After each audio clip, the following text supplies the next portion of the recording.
அஸ்ஸலாமு அலைக்கும், welcome back. மீன் ஃப்ரைக்கு இந்த மாதிரி ஒரு மசாலா ஒரு டைம் போட்டு ஃப்ரை பண்ணி பாருங்கள். ஒரு பவுலில் 1 ஸ்பூன் மிளகாய்த்தூள், 1/2 டீஸ்பூன் மஞ்சள் தூள், 1 ஸ்பூன் சாம்பார் பொடி, கொஞ்சம் இஞ்சி பூண்டு பேஸ்ட்டு, 1 டீஸ்பூன் மிளகு பொடி, சீரகப்பொடி, தேவையான அளவு உப்பு, 1 டேபிள் ஸ்பூன் அரிசி மாவு போட்டு கொஞ்சமாக தண்ணி தெளித்து நல்லா மிக்ஸ் பண்ணி வச்சுக்கலாம். மசாலாவை ரொம்ப தண்ணி ஊற்றிடாதீங்க, அப்புறம் மீனில் ஒட்டாமல் தண்ணி தனியாக நிற்கும்.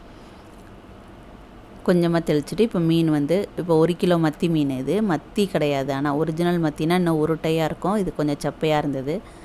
இது எங்கள் ஊரில் பொய் மத்தி அப்படின்னு சொல்லுவாங்க. இது பேர் என்னன்னு கரெக்டாக தெரியலை. நல்லா மசாலா இந்த கேப்லலாம் உள்ளே படுற அளவுக்கு நல்லா விரவி வச்சுட்டு ஒரு 1/2 மணி நேரம் ஊற வச்சுருங்க.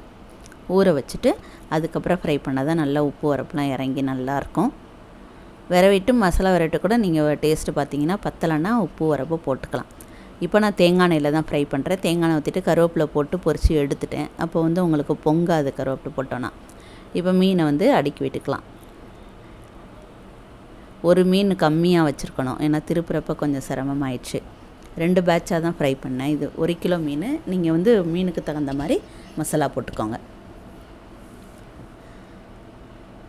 ஒரு பக்கம் வெந்த உடனே அடுப்பு மட்டும் ஹாஃப் ஃப்ளேமில் வச்சுக்கணும், ஏன்னா பேன் கொஞ்சம் வெயிட்டான பேனில், அதனால் மெதுவாக திருப்பி விட்டு 2 பக்கமும் வேக வச்சு எடுத்துக்கலாம்.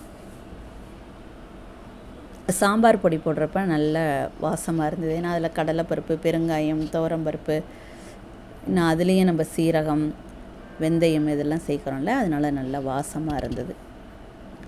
மல்லி, மிளகாயெல்லாம் போட்டு தானே சாம்பார் பொடி அரைக்கிறோம். நல்லா இருந்தது. நீங்களும் இந்த மாதிரி மசாலா போட்டு ஒரு டைம் செஞ்சு பாருங்கள். இந்த மீன் ஃப்ரை நம்ம சாம்பார் சாதம், ரசம் சாதம், ஒரு கீரை கூட்டு கூட பண்ணிவிட்டு இந்த மாதிரி மீன் ஃப்ரை பண்ணி சாப்பிட்றப்ப நல்ல டேஸ்ட்டாக இருக்கும். நீங்களும் செஞ்சு பாருங்கள். எப்படி இருந்ததுன்னு கமெண்ட் பண்ணுங்கள், லைக் பண்ணுங்கள், ஷேர் பண்ணுங்கள், சப்ஸ்கிரைப் பண்ணுங்கள். தேங்க்யூ ஃபார் வாட்சிங்.